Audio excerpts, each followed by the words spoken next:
The new year raises big questions for major economies around the world. What is the outlook for growth in 2025? China and Germany stumbled last year with fundamental challenges proving difficult to fix. Meanwhile, the US saw strong growth, but Donald Trump's return and his tariff-centred policies could have widespread effects. For a deeper look at what lies ahead for correspondents from New York, Berlin and Beijing, here's our beginning in the US.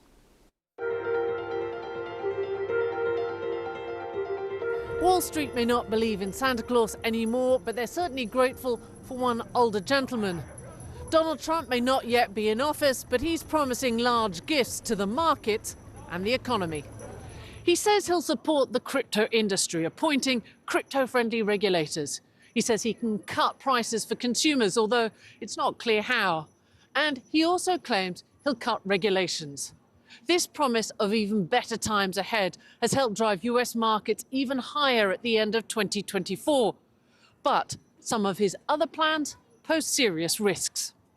If Donald Trump comes into office in January and imposes huge tariffs on imports to the US, then economies everywhere will face a big disruption, and Wall Street might find a lump of coal in its stocking.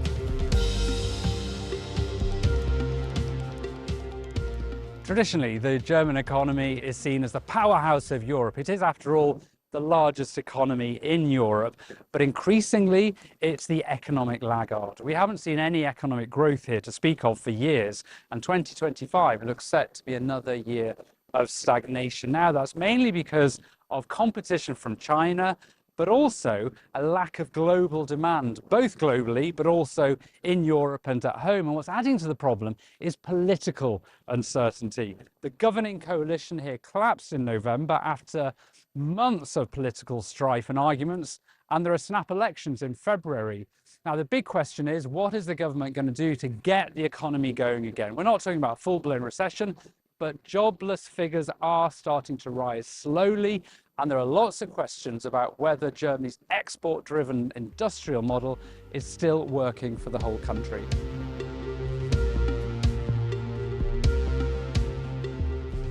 Economically, going into 2025, China's problems remain: local government debt, a real estate crisis which has seen families lose their entire life savings because of undelivered property, and persistent youth unemployment.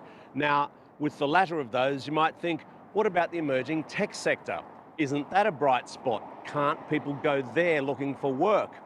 Well, yes, the tech sector does appear to have a bright future, but it's just not as labour intensive. We're talking cutting edge robotics, not crowded production lines. So the government needs new sectors to emerge, and to drive this, it needs an increase in domestic demand. But the more pessimistic Chinese people are about their economy, the more likely these already conservative consumers are to save more rather than spend more. And turning this sentiment around is going to be very tough indeed. Well, let's dig deeper on China. Kelvin Lam is Senior China Economist at Pantheon Macroeconomics and told me about some of the key issues the Chinese leadership is weighing up this year. Generally speaking, I think domestic demand is generally quite weak in China. The leadership recognized the need to boost domestic demand, particularly consumption, to stop deflation expectation from building an economy. So we expect to see more monetary stimulus to boost growth.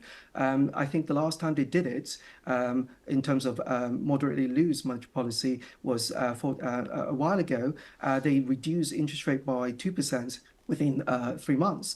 But we don't expect the same magnitude of rate easing this time because circumstances are different now.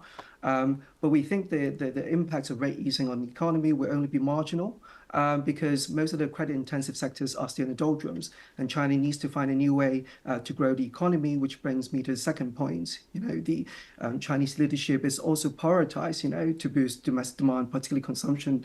But there's not much new proposals set in the December meeting. But we expect, Chinese economy. I think the Chinese authorities to boost consumption through tourism spending internally. maybe some consumption vouchers, which they have been doing before the Chinese New Year. But we don't expect a Western-style consumption voucher on a grand scale for China to boost growth.